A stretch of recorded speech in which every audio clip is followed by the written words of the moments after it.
Noticias MBS con Carmen Aristegui. Bueno, le agradezco a Luis Videgaray, el doctor Videgaray, secretario de Hacienda, que esté en este estudio y en esta mesa, pues una mañana como esta. Buenos días, Luis, bienvenido. Carmen, me da mucho gusto saludarte a ti y al auditorio. Efectivamente, una mañana al día siguiente de que el Congreso de la Unión finalmente aprobó la reforma hacendaria. Estuvimos conversando aquí mismo cuando se envió la iniciativa, cuando se describió lo que pretendía el gobierno federal precisamente en esta materia. Te pregunto para empezar, de entonces a la fecha, ¿qué pasó y cómo quedaron las cosas? Te pido un ejercicio de resumen lo más amplio posible para que la sociedad, para que quienes nos escuchan en este programa pueda tener con claridad qué sí y qué no quedó a la hora de la hora en este proceso largo. Que bueno, ayer no fue tan largo, pero bueno, está padre. Bueno, fue un proceso que duró aproximadamente mes y medio, pero un poquito más, pero que fue sumamente intenso. Y no puede ser de otra manera. Siempre que hablamos de impuestos, la discusión pública es intensa, es vigorosa. Se escucharon muchas opiniones muy diferentes y hoy tenemos, creo, una buena reforma hacendaria, que es una reforma de carácter social, que es una reforma justa y que le da una mejor plataforma al país para crecer y para crecer con equidad. Recordarás, en un principio, creo que lo que marcó los primeros días la discusión sobre la reforma fue el hecho de que el presidente de la República no propuso IVA a las medicinas y a los alimentos. Sin embargo, y creo que eso fue hubo cierta tal vez decepción en algunos sectores que esperaban el que hubiera un IVA en medicinas y alimentos. El presidente no lo hizo, no lo propuso, pensando que esto tendría un efecto sobre todo en aquellos que están en una condición más vulnerable, que están en pobreza y que es casi la mitad de la población. Empezaron entonces el debate sobre los elementos que sí estaban propuestos en la reforma.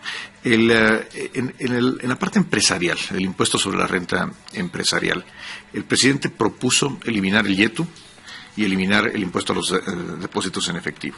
¿Cómo lograr la eliminación del IETU? Eliminando entonces los huecos, las oportunidades de evasión, los privilegios que dieron lugar al IETU como un impuesto de control, como un remedio para tratar de mitigar todos estos huecos. Y esto fue lo que se hizo en la reforma. Y en ese sentido, el impuesto sobre la renta, que es un nuevo impuesto, una ley del impuesto sobre la renta, más simple, más corta, lo que aprobó el Congreso de la Unión en buena medida respetó lo esencial de la iniciativa. En materia de impuesto sobre la renta a las personas, la iniciativa del Ejecutivo propuso darle mayor progresividad. ¿Qué quiere decir esto? Que aquellos que tuvieran ingresos, aquel 1% de la población que tuviera ingresos por arriba de 500,000 pesos, pagara una tasa un poco más alta, una tasa del 32%. ¿Qué decidió el Congreso de la Unión? Primero los diputados y después los senadores. Primero, que la tasa del impuesto sobre la renta para aquellos que ganan más fuera un poco más alta. Subió al 35%, pero solamente para aquellos que ganan más de 3 millones de pesos al año. Y una pregunta interesante es ¿cuánta gente en México gana más de 3 millones de pesos al año? Desafortunadamente muy pocos. Es el 0.02%, según los datos de la Encuesta Nacional de Ingreso-Gasto del INEGI. Entonces, en materia del impuesto de la renta a las personas se le dio mayor progresividad. Se decidió que la nueva tasa del 32% aplique para aquellos que ganan más de 750,000 pesos, no 500,000 pesos. Es decir, alguien que gana aproximadamente 60,000 pesos al mes, no 42,000 pesos al mes. En ese sentido, fue una decisión que protege a un segmento medio de la población. Se incrementaron las deducciones. Nosotros habíamos propuesto un límite de alrededor de 47,000 pesos a las deducciones personales que podría aplicar un contribuyente. El Congreso lo elevó a 96,000 pesos aproximadamente. Y además, sin que para estas deducciones entren en el techo las colegiaturas, es decir, las colegiaturas serán deducibles al 100% sin límite. Y también los donativos a donatarias autorizadas también serán deducibles al 100% sin considerar en el límite. Y esto es importante para las organizaciones de la sociedad civil que dependen de los donativos de la gente. En materia de impuestos especiales, el Ejecutivo propuso un impuesto a los refrescos de $1 por litro. Las cámaras respetaron este impuesto, a pesar de la muy intensa discusión que vimos. Y un duelo de desplegados y de campañas de las dos partes. Creo que todo el mundo tuvo oportunidad de expresar su opinión en distintos medios de información. En algunos casos no, pero bueno, esa es otra historia que luego contaremos. Lo que se logró en este caso fue el etiquetar el impuesto. Ayer en la Cámara de Senadores y en la Cámara de Diputados, con un gran respaldo de todos los grupos parlamentarios, se logró que este impuesto esté etiquetado a temas de salud pública, tanto de prevención de la obesidad como de tratamiento de la obesidad. ¿Cómo para hacer qué cosas? Por ejemplo, para establecer ¿bebederos? Que haya bebederos en las escuelas, es una cosa explícita. ¿Se habían tardado, estás de acuerdo? Es una cosa explícita que haya bebederos en las escuelas, que existan... Un dato, perdón Luis, te interrumpo. ¿Cuánto van a recaudar por ese concepto? ¿Y cuánto dinero de eso que van a recaudar se va a utilizar para bebederos y lo demás que vas a decir? El impuesto va a recaudar entre 12,000 y 14,000 millones de pesos. Es un impuesto nuevo, entonces tendremos que ver realmente cuánto recauda. Y el 100% de lo que le corresponde al gobierno federal será destinado a este tipo de programas y acciones de salud pública. ¿Qué porcentaje toca al gobierno federal? Hay que restar lo que se le envía a los estados, las participaciones. Más o menos. En total, entre participaciones y aportaciones se le quita el 30%. De ese dinero no puede disponer ni el Congreso de la Unión ni el Ejecutivo Federal, porque ¿pero es de los estados. ¿De lo que le queda a la Federación? De lo que le queda a la Federación, entonces, 100%. ¿para bebederos? Para bebederos, para instalaciones deportivas, para programas preventivos, activación física, que los niños, que existan programas, que existan instalaciones, que exista capacitación a los maestros para activación física y, por supuesto, para el sector salud, para el tratamiento de la obesidad. Y de las consecuencias de la obesidad. Ayer el presidente de la República, el Instituto Nacional de Nutrición, inauguró una instalación específica para el tratamiento de las enfermedades crónico-degenerativas asociadas a la obesidad, incluyendo la diabetes. Y es muy dramático que en México no solamente tenemos el lugar más alto de consumo de refrescos, o uno de los lugares más altos de consumo de refrescos per cápita, sino que la incidencia de la diabetes es 6 veces, de las muertes por diabetes, es 6 veces más alta en México que en el promedio de los países de la OECD. Es decir, esto es un problema urgente de salud pública que tenemos que atender, y creo que aquí se ha tomado un enfoque distinto, un enfoque mucho más eficaz, que es tener, primero, un impuesto que va a cambiar el comportamiento de consumidores y de las empresas, porque las empresas tendrán que trabajar para tener fórmulas que no tengan contenidos que promueven la obesidad, si quieren eludir el impuesto, si no quieren pagar el impuesto, y por supuesto recursos adicionales para programas de salud pública. Antes de pasar a otro tema sobre ese mismo, déjame te hago una pregunta específica. Independientemente de los números que nos da sobre lo que se puede recaudar por el impuesto a los refrescos y a estas bebidas, te pregunto qué dato tienes como secretaria de Hacienda del impacto que causa en las finanzas públicas el conjunto de problemas de salud pública que se derivan precisamente de la obesidad y de la diabetes particularmente, que son los dos grandes temas. ¿Qué impacto causa en el Producto Interno Bruto de este país? Mira, Carmen, el problema no solamente es lo que causa en este momento, sino cómo va a crecer por el envejecimiento de la población. Somos un país relativamente joven, afortunadamente, tenemos una población que está en edad de trabajar, a diferencia de otros países que han ya pasado por procesos de envejecimiento. México va a tener la población adulta como porcentaje del Producto Interno Bruto, que hoy es el 6%, dentro de 30 años va a ser más del 14%. Nuestro bono demográfico. El bono demográfico se va a convertir en un reto de las enfermedades y los padecimientos que se tienen en una población que tiene mayor edad en promedio. Y ahí es donde está el reto muy grande. El reto es de mantenerse las tendencias que tenemos en obesidad, y particularmente las enfermedades crónico-degenerativas que derivan de la obesidad, sobre todo de la obesidad temprana en la niñez. Tendremos una carga por estas enfermedades similar, por ejemplo, a lo que representan todas las pensiones y jubilaciones de los trabajadores de Pemex. Ese es el tamaño del problema que tenemos que atender, y no podemos esperarnos a dentro de 20 o 30 años que digamos, bueno, ¿qué hacemos con este?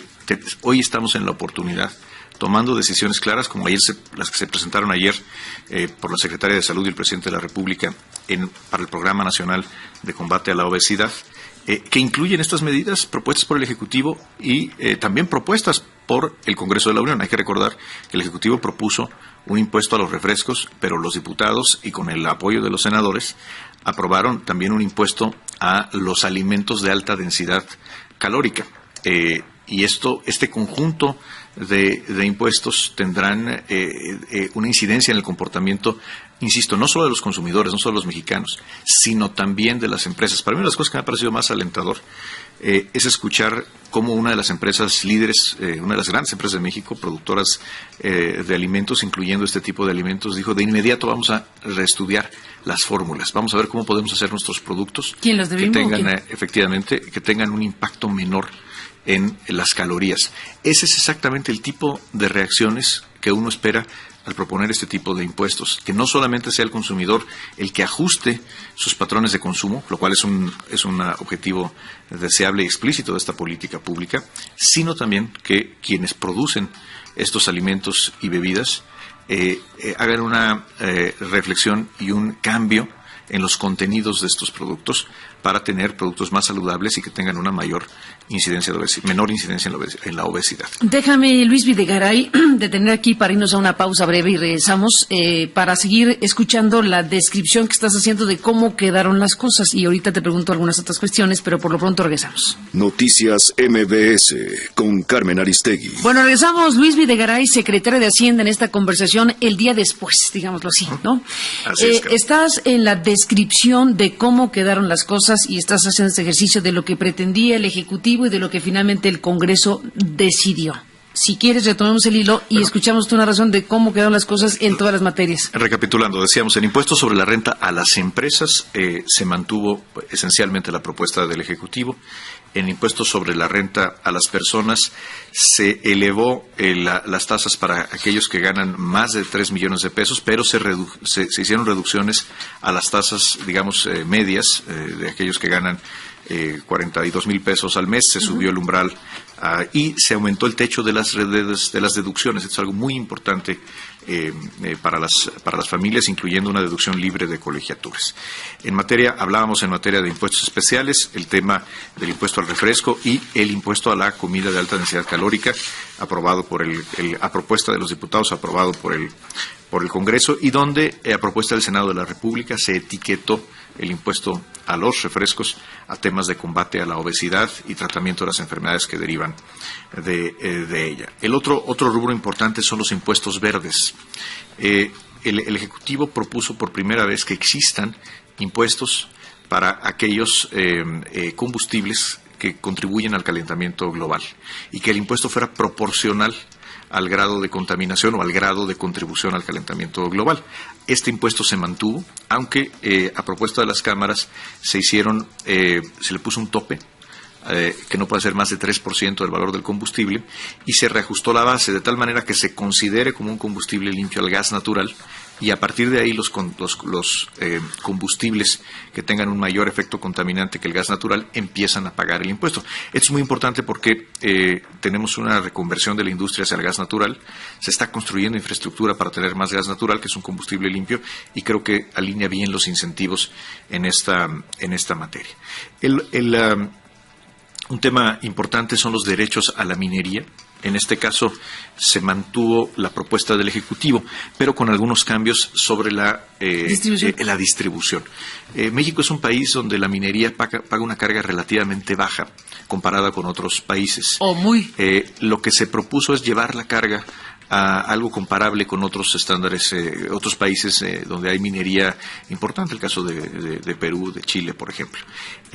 Y se propuso entonces un impuesto del 7.5% a las utilidades operativas de la minería.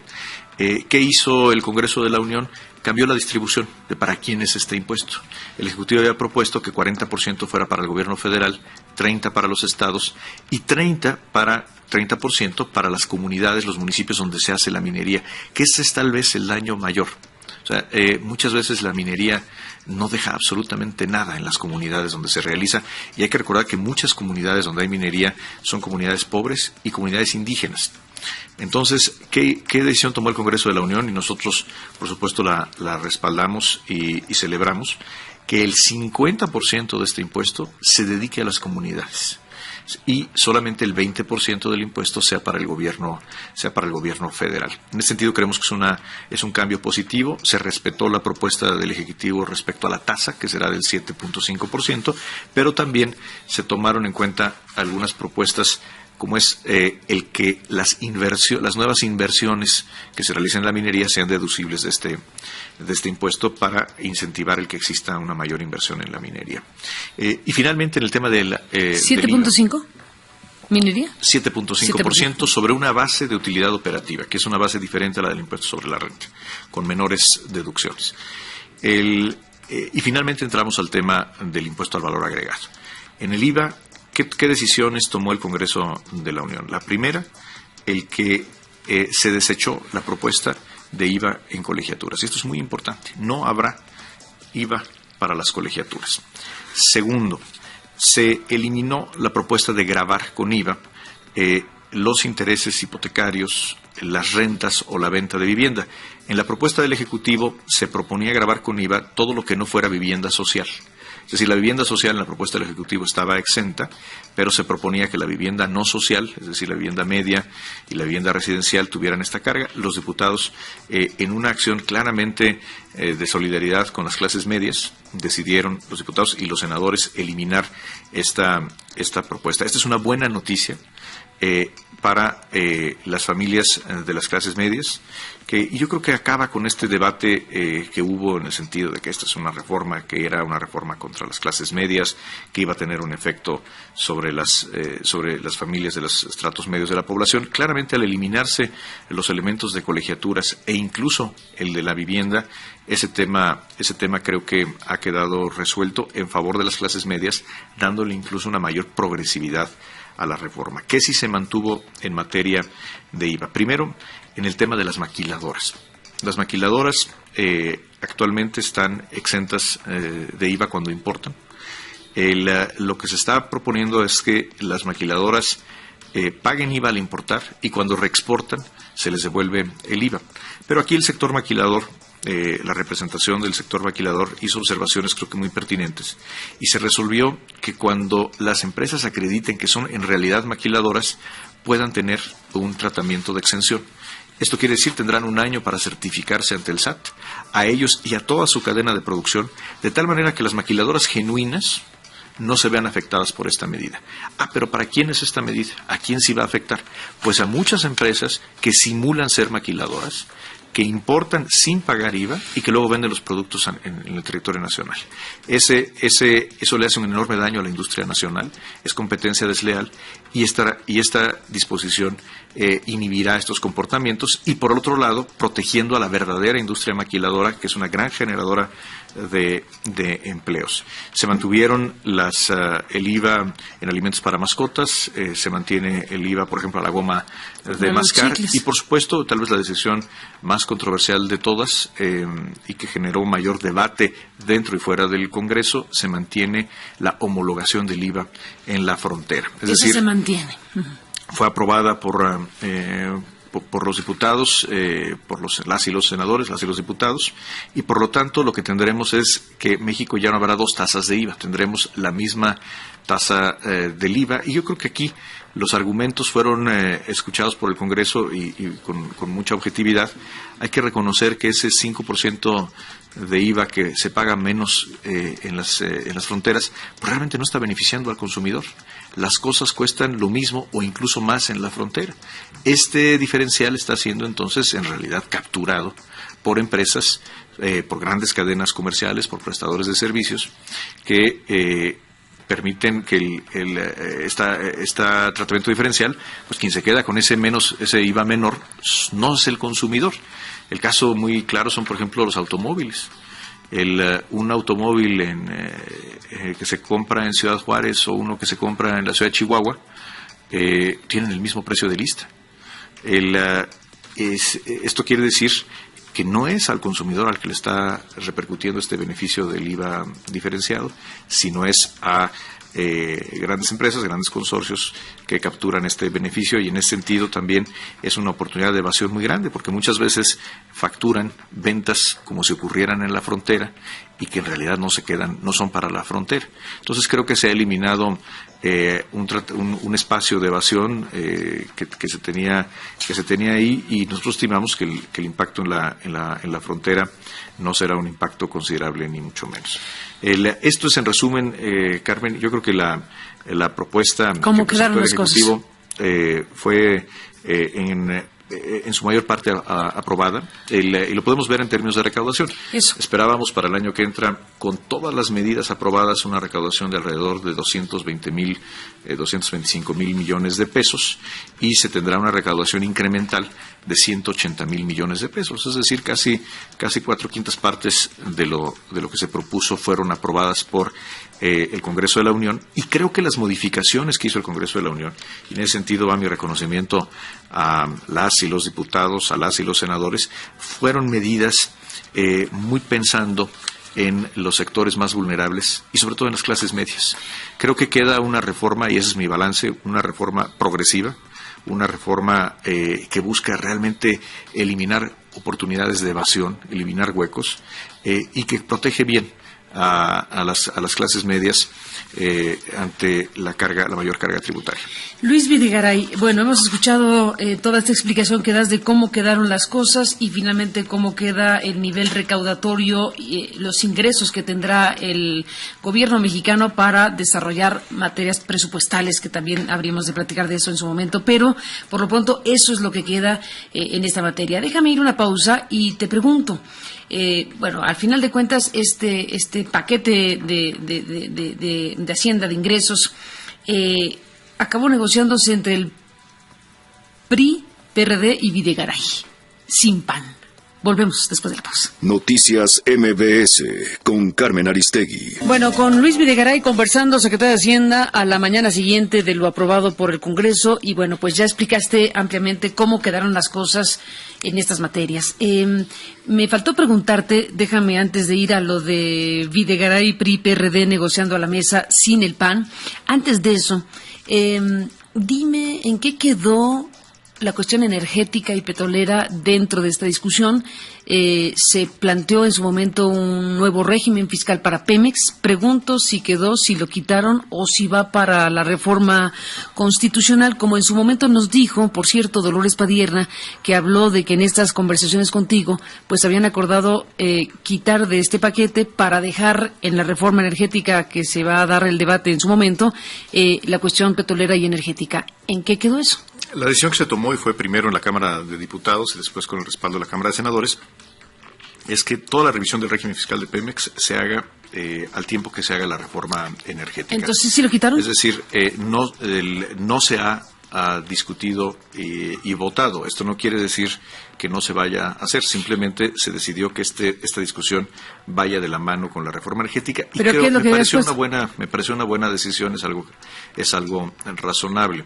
La propuesta que hizo el Ejecutivo es que el nuevo régimen fiscal de Pemex entraría en vigor en 2015. Entonces no existía una necesidad imperiosa o un plazo fatal para aprobarlo en este momento, y hace mucho sentido, si en el Senado de la República se va a discutir la reforma energética, que sea una vez que inicie esta discusión y que se haga de manera concomitante o después. Esto fue algo que varios legisladores propusieron y así lo acordaron, y nosotros creemos que es una decisión sensata. Importante, porque en la mañana, por ejemplo, más temprano, escuchaba a nuestro colaborador y compañero Enrique Galván Ochoa, que decía palabras más o menos que con ese planteamiento se estaría desde ya diseñando la ingeniería financiera de la nueva reforma energética. Entonces, es parte esencial de la reforma energética. Pero entonces, México necesita una reforma energética, y para eso Pemex necesita un nuevo régimen fiscal. Pero entonces no será ahorita, ese es el tema.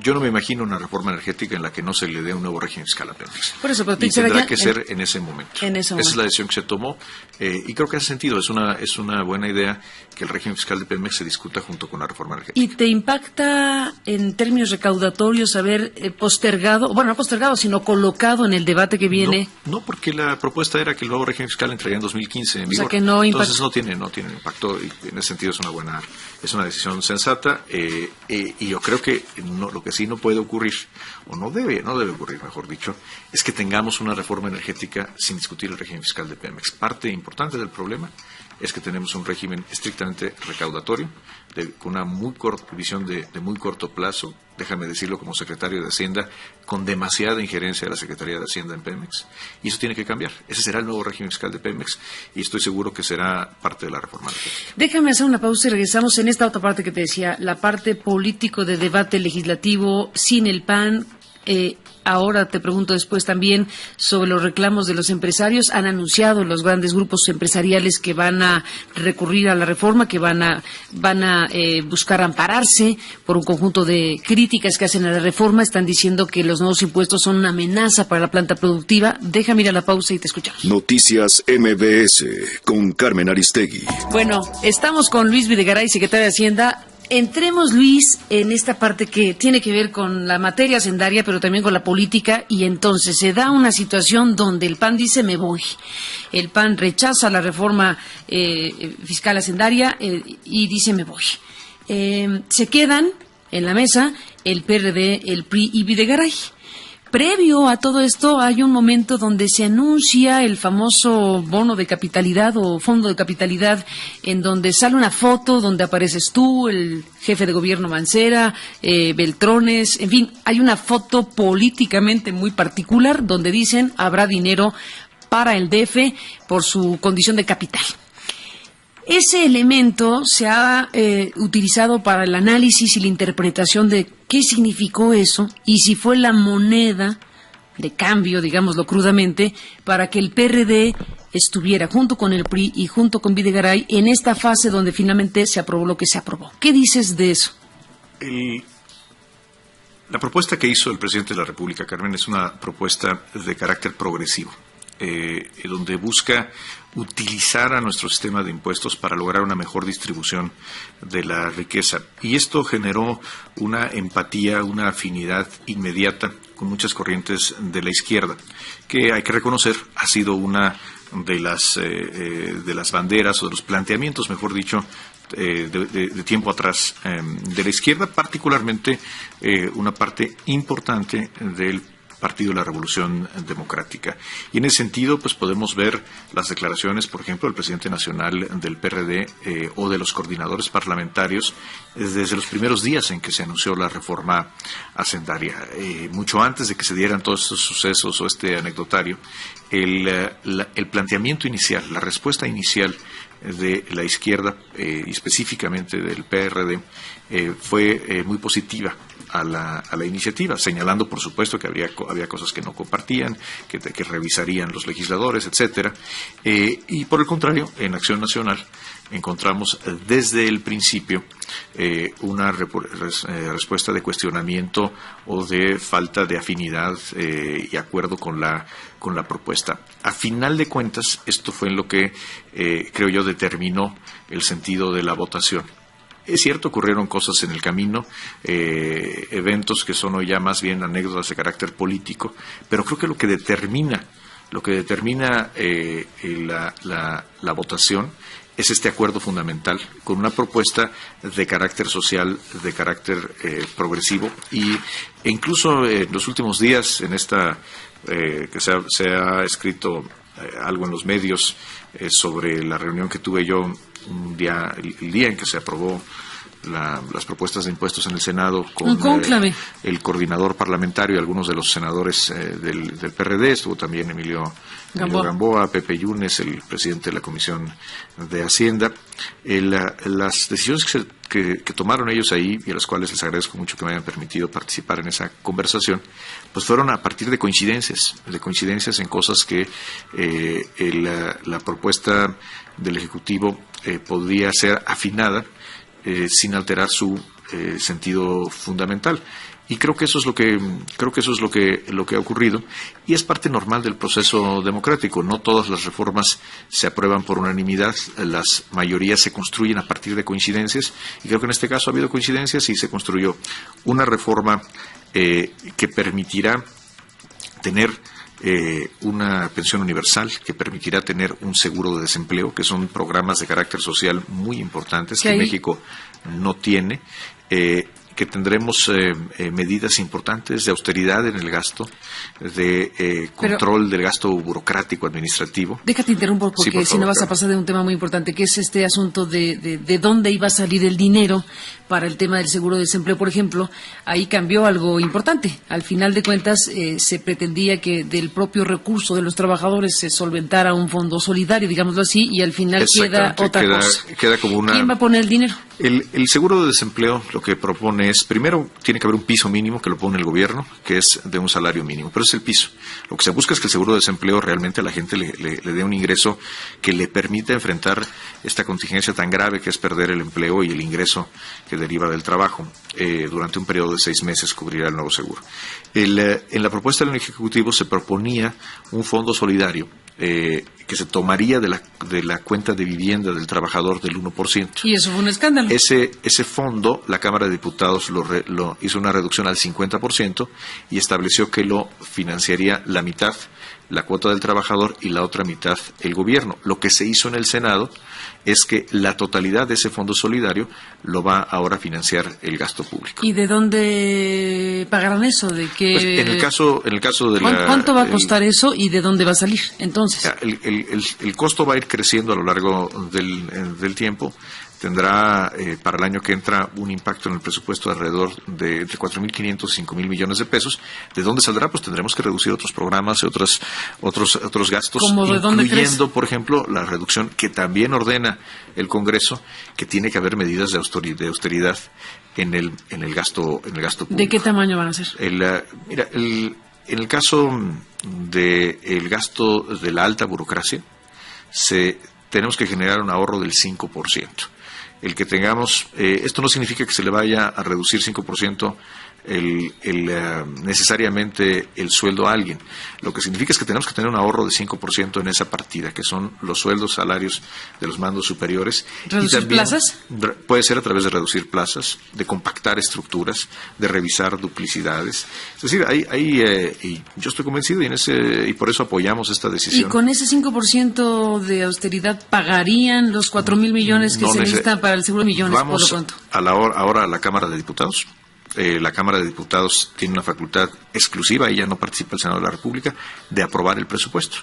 Y la Cámara de Diputados tendrá que tomar las decisiones al respecto. Sería prematuro en este momento, Carmen, hablar de las decisiones que tome la Cámara, apenas está iniciando ese proceso. Pero tendrá que considerar que vas a recaudar menos de lo que se esperaba originalmente.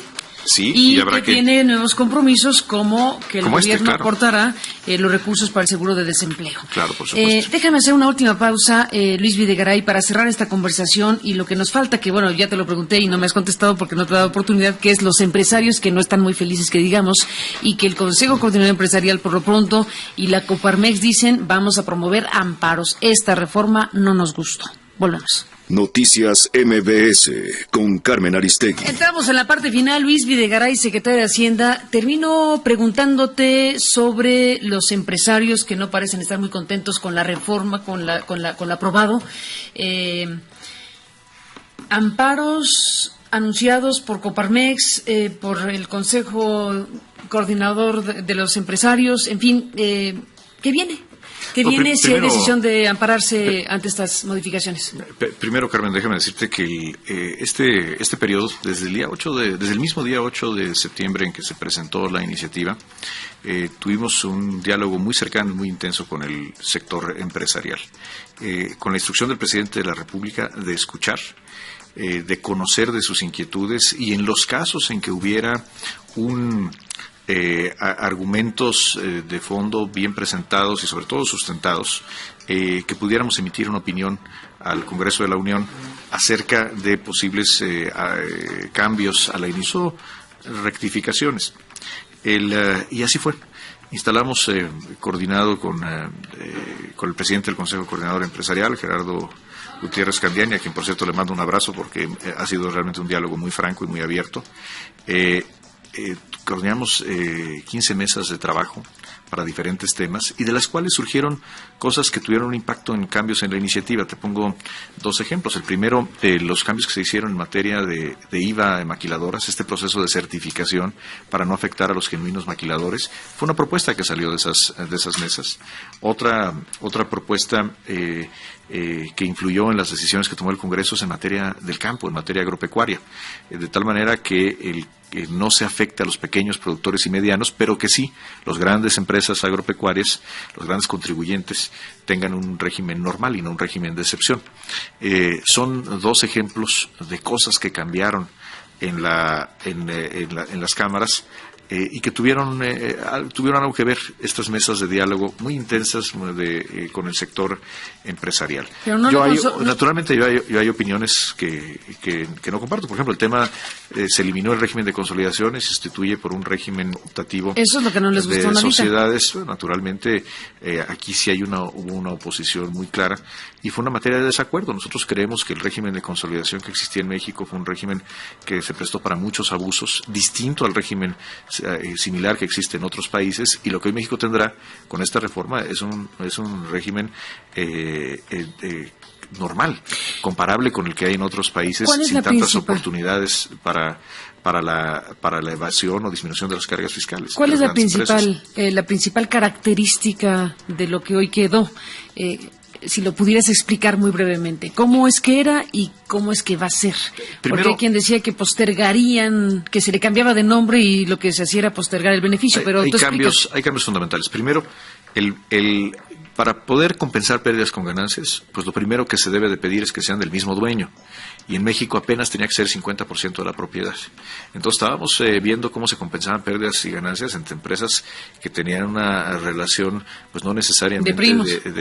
Exactamente, no era la misma empresa. Realmente estábamos viendo muchos espacios de evasión.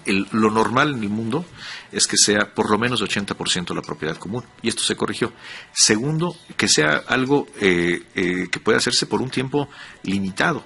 Se tenía originalmente, hasta antes del 2009, un régimen indefinido, en que se podían diferir las pérdidas indefinidamente.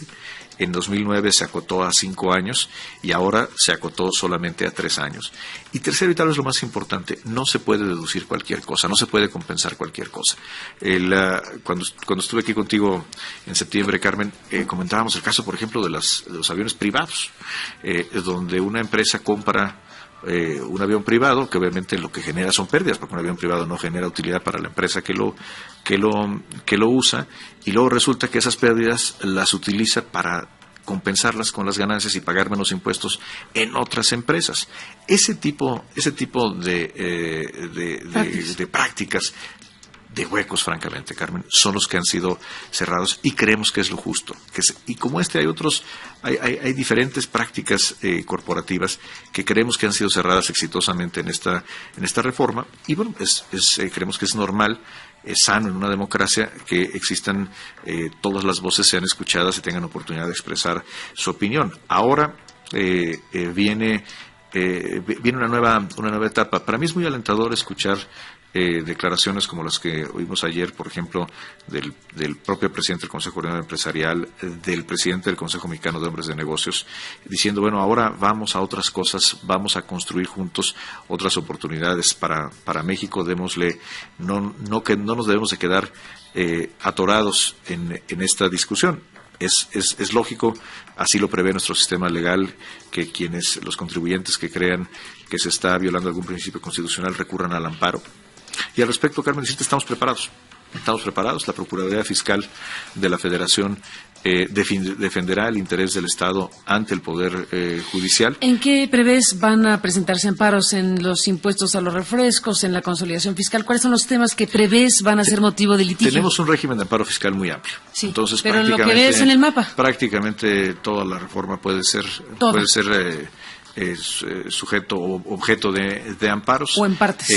Carmen, estamos preparados. Estamos preparados para defender conforme al procedimiento en las instancias correspondientes del Poder Judicial y anticipamos que sí va a tener el procurador fiscal y su equipo tendrán mucho trabajo el año que entra, pero estamos convencidos que la reforma es una reforma justa, que se apega a los principios de equidad y proporcionalidad que prescribe nuestra Constitución, y esto es un proceso normal de nuestro sistema jurídico. Y eso lo va a resolver entonces el Poder Judicial cuando se presenten los amparos y se defienda el gobierno sobre los amparos, y lo que vendrá después en las próximas semanas y meses en algo que está por verse todavía, pero que ha sido anunciado por la cúpula o las cúpulas empresariales.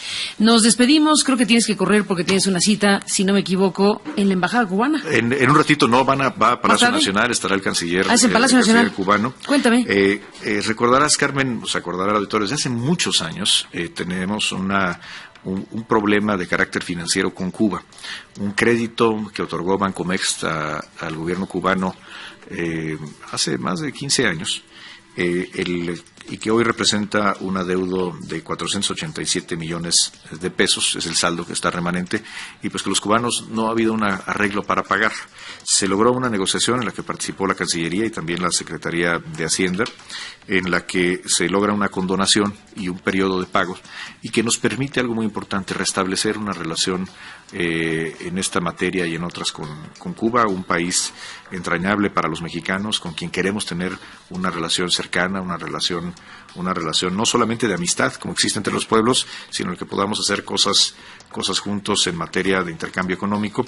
Y creo que era importante lograr resolver esta situación, que era un obstáculo para que fluyeran bien las cosas con el pueblo cubano, y hoy firmamos este acuerdo en Palacio Nacional. Danos, Luis, para cerrar la ficha completa, 487 millones es lo que se debe por parte de los cubanos a México. Han llegado a un acuerdo de condonación de ¿qué porcentaje? Se ¿y cuánto? condona el 70% del adeudo y el resto se pagará en un periodo de 10 años, Carmen. Pues ahí está la ficha de lo que van a anunciar al rato en Palacio Nacional. Luis Videgaray, gracias por estar aquí esta mañana. Seguiremos en contacto si me lo permites. Te pasan ahí un dato. Perdóname, dije erróneamente pesos. Son 487 millones de dólares. Es un crédito que otorgó el Bancomext hacía muchos años, que llevaba muchos años Cuba sin pagar. Y era un problema que no se había encontrado. Pagará 30% en 10 años. Una solución, y aquí se está tomando esta decisión que creo que permite lograr una recuperación al Banco de Comercio Exterior mexicano, pero sobre todo lo importante es que nos permite estrechar los lazos de cooperación con el pueblo cubano. Luis Videgaray, te agradezco tu presencia aquí y bueno, veremos lo que sigue en materia presupuestaria, veremos qué debate se da en la Cámara de Diputados sobre este tema presupuestario, veremos los amparos que vienen y cómo se van resolviendo y demás derivaciones de esto que ha sido el debate y la discusión en materia hacendaria, fiscal y de ingresos en México. Gracias por estar aquí esta mañana. Al contrario, gracias a ti, Carmen, y muchos saludos al auditorio. Gracias y buenos días. Noticias MBS.